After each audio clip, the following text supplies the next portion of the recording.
Hello, and how are you doing? I'm a little squint-eyed and confused, with apologies to Gord Downey of the Tragically Hip. I just found out a few moments ago that one of Canada's greatest singer-songwriters, poets, a man who I respected immensely, and I'm gonna miss him. And I never got to see him live. I had plans to go see him live a few years ago, and then the COVID global pandemic hit, and I didn't get to see him. Gordon Lightfoot just passed away. For those of you who are maybe familiar, maybe unfamiliar, he was a great Canadian singer-songwriter, and I'm going to miss him. Some of the greatest songs ever written in a great Canadian songbook were by that man. So, a little bit of sadness with that. And that's sometimes just how it goes. Yeah. So I had to show scheduled a little bit later this evening. It will be for the next little bit, as other friends on the network have time slots booked. I can do this on my own YouTube channel, solo, of course, and at 9 p.m., but the idea is to leverage the network that I'm a part of so we can get this program out to as many people as possible. So, hence the purpose for the later start this evening. Sorry, I needed to clear my throat. So, hey, Stephen, sorry, hope you're doing well. I had a very busy weekend, actually. A lot of recording, editing, production work. Met with a friend I hadn't seen in some time, and he wants me to help him set up his studio. So, yeah, I'm happy to do that. Help him create a live production suite for podcasting, live video, you name it. And he has way more gear than I do. So this could be an interesting endeavor, and I'm looking forward to what we can do together, how we can collaborate. He's got some interesting ideas, and I think that together we'll be able to create something unique, along with the fact that, at the studio, I'll be able to use it to produce some of these things as well, if I so desire. He's made that offer to me. I don't know how that would change this particular channel, because quite honestly, I think this channel is exactly what it is, and it doesn't need to be anything more than this. I don't know that any flashy cameras or lighting effects or anything like that would I'm going to turn off one of these lights, actually. That's a little bit better. That one was shining right in my eyes, and I didn't care for it. I don't know that some flashier lights or cameras would really change what this channel is, because this channel is it's about discussing mental health in the most soothing voice I can deliver it in. So I don't think there's really a reason to upgrade this particular channel. Perhaps for some of the other things that I work on, I could certainly put the studio to good use. But for what I'm doing right here, right now, I think this is it's its own thing. It's kind of what it is. So anyway, enough about technology and the business. Let's talk about our mental health, because after all, that's why we're here, right? Is to discuss that. And I am not going to lie, because I promised you I would never do that. I did have a busy weekend. Sunday was a very good day, very productive day, very busy. Did a jazz show, did a live show, did some editing, some production work, met with my buddy, went over a bunch of things, and then we went and had a nice lunch. Then I bumped into a friend, unexpectedly bumped into a friend I've not seen in 5 years because she had moved to Calgary. And then she moved back, but she moved back like 1 week before the whole world shut down. So, yeah, I'd not seen her for 2 years prior to the start of the pandemic in 2020, and then, that thing took place. So it was serendipitous that we bumped into one another yesterday, and we had a really lovely conversation. I finally got a chance to meet her son for the first time. And I knew her husband. I'd met him before, so I'd met him a few times before, prior to their when they were still dating. Anyway, it was a lovely Sunday, but Saturday I did some production work and some editing work, and then I had some very dark moments. Without getting into the nitty-gritty of it, because some details I do need to keep private, and I'm sure you can understand that. Some things I need to keep for, well, not just privacy reasons, but for personal reasons. And, there's things I still need to work out with a therapist when I can get one again. But I did have some dark moments this past weekend, Saturday. Just feeling lost and empty and desperate and in a state of despair. And when that darkness creeps in, those old voices come back to tell you to do harmful things to yourself. Now, thankfully, I don't listen to them. I've chosen not to listen to them. I've chosen to ignore the terrible things that they say to me.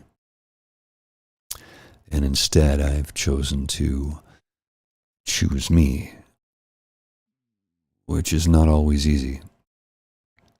And I definitely had those moments on Saturday when I was questioning everything. And then, out of nowhere, I had a very brief moment of clarity. And I don't know what brought it about, but all of a sudden it was like calmness came over me. Because I realized that what I was going through was, the brain chemistry not cooperating, and it was telling me terrible things. And I did not, I always choose not to act upon them, but I did have a few moments where,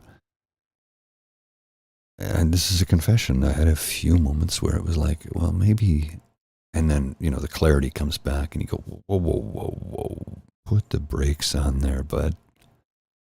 Don't let that dictate your future, or in this case, lack thereof.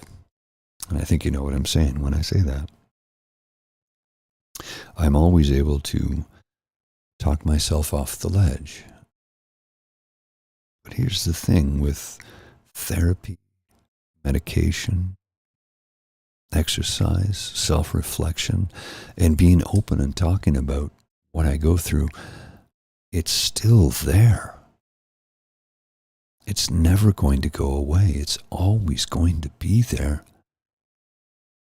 And as much as that sucks, and it does, and I hate that it's like that. I don't want it to be like that. I want to be enjoying every moment, but there are times when the old brain chemistry just doesn't cooperate. And that's when I take extra steps, when I come to that realization that, okay, 1 second. The darkness has crept in again. And when the darkness creeps in, that's when I have to pay special attention to not succumbing to the voices that inner demon tells you, the things that it says. You have to learn to shield yourself from them and ignore them. And I don't know how to tell you how to do that. I have methods that work for me. And when I come to the realization that that's happening, it's usually because I've had too much alone time. And there's more to this story, of course. Like usually Fridays, I go and meet a group of friends at the pub and maybe have a beer. Sometimes I've had too many beer. The last few times I've gone out, I've had like non-alcoholic drinks. But the last 2 weeks, I've had to work late, and by the time I got home, 6:30, 7 o'clock, the guys have already, they're ready to leave. And quite frankly, I'm, pounding migraine at that point. I just want to lie on the couch and get some rest because it's been a very long day.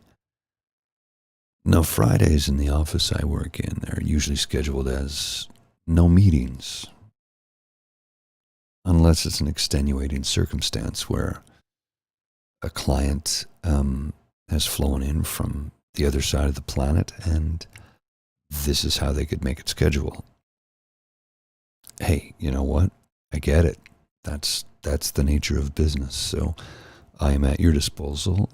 I'm there to help you and make things work, which is what I did.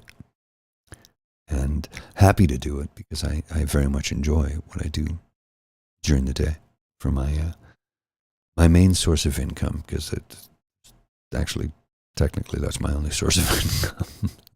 Anyway, but a couple of weeks in a row, I've had to work late on Friday, and I've not had time with my buddies at the pub on a Friday, which is something I very much look forward to at the end of the week. And I think by the time Saturday evening rolled around, I'd had too much solitude time. And that is not good for me, because the more time I spend alone, the more my energy level drops. I'm not an introvert, I'm very much an extrovert, and I do enjoy my alone time.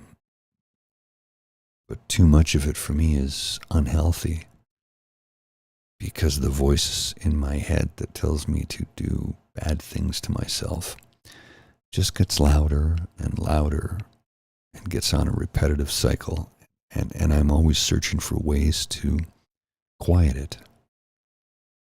Well, thankfully, I was able to find a way, and I'm always capable of that. But I'm not going to lie, it was tough. It was. I knew I was going to be okay, but that doesn't mean it wasn't difficult. When I woke up Sunday, I did not sleep well Saturday evening. I slept very rough. The dreams were wild and vivid, and I woke up in a sweat and a bit of a panic. It took me about 20 minutes to come to the realization that the dreams that I just had were just that. They weren't real. Sometimes I've had the dreams that were so vivid when I've woken up in the morning that I was ready to start messaging people to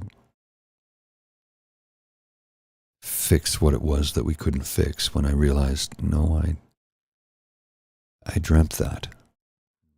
None of that happened. And it's not exactly a pleasant experience, to put it mildly.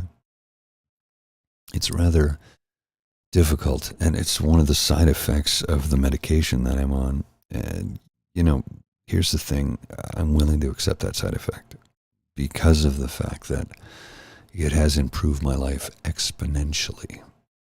I still have my dark moments. Still have the dark moments from time to time, and I still have times when the dreams are so vivid that it's hard to tell if they were real or not. And I guess Hmm. I I recommend medication for those who are willing to try it. And I say try it because there's no guarantee that the medication that is given to you is going to work. And some people need to go through multiple prescriptions before they find something that works for them. I have friends and family members and lifelong friends that have gone through that experience. It took them years to find the right medication. I had one horrible experience and I walked away from it. And that medication I took in the 90s made me manic, made me suicidal. It's what it made me. That might be a trigger word, and I'm sorry if that triggers anyone. I don't mean to cause harm, and hopefully YouTube won't shut me down for using a term that is medical and described what I was going through at the time. That medication made me feel that way. So when I went off of it, it made it even worse for about a month until it was out of my system. And yeah, I was reluctant to try anything after that because my first experience was so horribly bad. Well, anyway, when things got really dark and I made that decision back in late February of 2020 after let me rephrase that, after having a conversation with a very dear friend who is also a physician, who was on the medication that I'm on, and said, I don't know what I would have done without it. And I went, okay, so let's give it a go. It was also the reassurance I got from her when she said, Paul, if things don't work, if it doesn't work for you, you can stop the medication, all the side effects go away. It's only a matter of time. And remember that you're going to be okay. You have friends in your life, family in your life, people that love you and want you to stay with us. So, what have you got to lose at this point? And I needed to hear that. I needed to hear that not just from a doctor, but from somebody who was a close, trusted, dear companion, a friend who I love very much, and I'm thankful for, because that was a life-changing, life-saving moment for me. So, do I recommend medication? If you think it's going to help you, then yes. If you're leery or worried or afraid of it, have the conversation with your doctor. Find out all the information that you can. And when I say find out all the information that you can, be careful about going down the rabbit hole on the internet, because oftentimes all you'll find are the worst stories, which will only drive your paranoia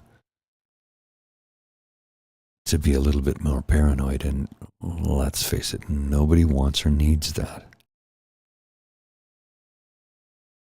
So what I recommend is you have the conversation with your doctor or your therapist or your psychologist or psychiatrist, whomever it is, or maybe a family member, maybe a trusted loved one. I don't know who you should have this conversation with, but make sure it's somebody that has your best interest at heart. And make sure that the person will be supportive of your decision. Without the medication, I don't know that I would have made it through the pandemic. And even my Irish Catholic mother says the same thing. She legitimately said, I don't think you would have made it without the medication. And not that the pandemic is technically over. COVID is now endemic, but we're not get into the discussion about that. But the toughest period, when the whole world shut down in March of 2020, I had been 4 weeks on the medication at that point. And the ramp-up period Takes about 6 weeks, but by week number 4, I was okay with what was happening. I was, like everybody else, concerned for, okay, now I'm not going to have an income as of the 30th of March because the company was shutting down completely. That was a concern. They said, no, immediately apply for unemployment insurance, or employment insurance, I guess it's called now. It's been so long since I've had to draw it. And it's called different things in different parts of the world. But apply for EI, and then we had CERB, and then we had CEWS, CEWS, which is the Canadian Employment Wage Subsidy, or Canadian Emergency Wage Subsidy, I think is what it was, where we were to get 75% of our salary funded by the federal government. And the idea was that, companies could pony up the other 25%. Well, mine ponied up 5, so 6+ months at 80% salary after a few weeks of no salary on vehicle expenses, which we used to have a vehicle allowance. That was cut. That was gone. What I'm getting at is everybody went through a tough period. But thankfully, I had medication that worked for me for the first time in my life, from a mental aspect, that is. Lots of medications work for other things, but I'd never had anything that fixed the chemical imbalance in my brain before. And that's why I'm still here today, and that's why I'm here talking to you, is because I made a decision. I chose myself, and it worked out for the very, very best.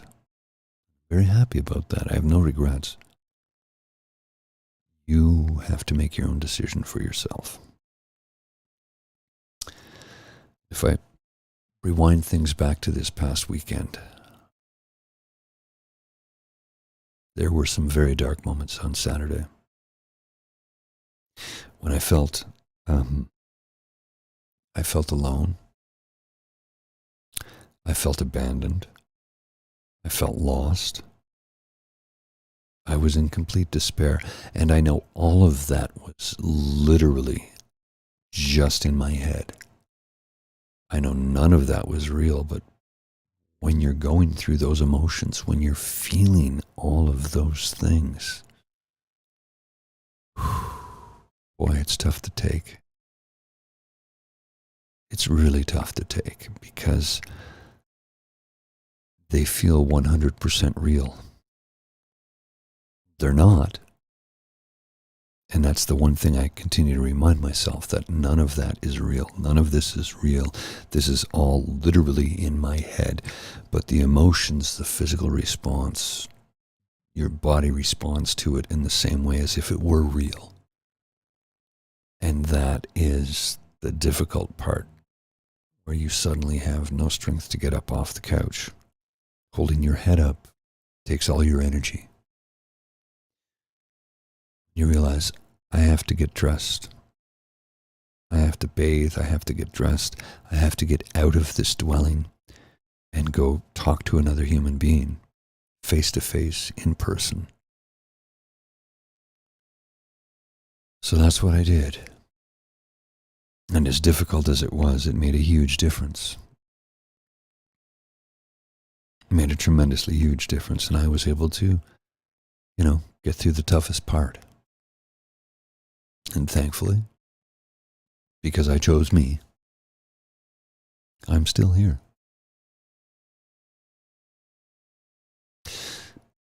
So what I'm asking you is to choose you.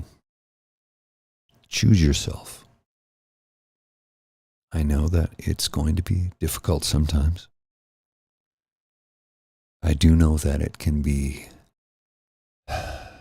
feel like a Sisyphean task. It feels almost impossible sometimes, but please choose yourself. And if you need to be a little bit selfish to get through the day, Let your loved ones, your friends, companions, your partners, your coworkers know I'm really struggling today.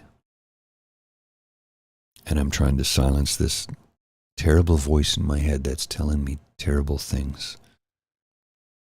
So please excuse me if I appear to be absent today, because I'm just trying to get through the moment.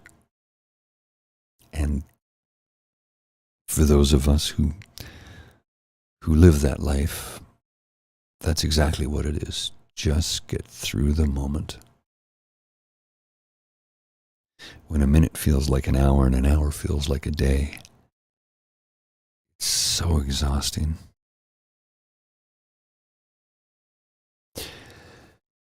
And I guess that's where we'll start to wind things up today. But remember to breathe. Let's do one together, shall we? What is it, 476? I can't remember. Breathe in. Hold it. I like to breathe in, hold it for 5 seconds, and then exhale. So inhale through the nose.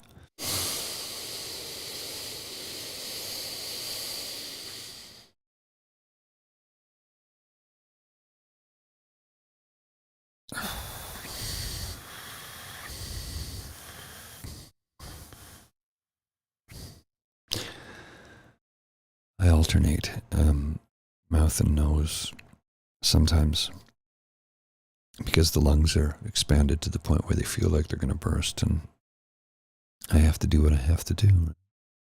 And that's okay. Just take another deep breath.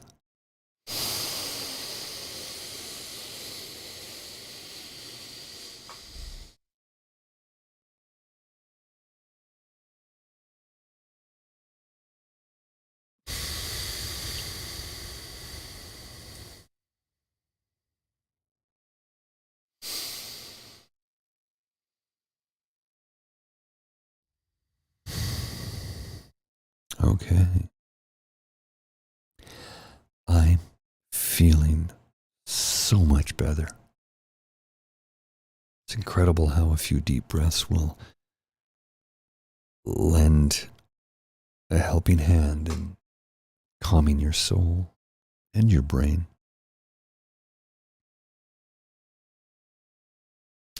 I'm going to bid you adieu for this evening, and I will be back next Monday at 9:30 p.m.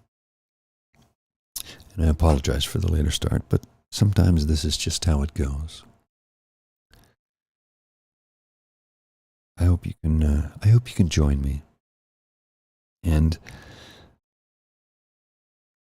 I promise you this: if on this upcoming weekend, although I'm scheduled to go out of town, but if I have a moment like that, and hopefully I won't, but if I have a moment like that again, I'll go live to discuss it, because I think some people need to see what it looks like, because not everybody understands, and understanding is what we strive for here. Okay.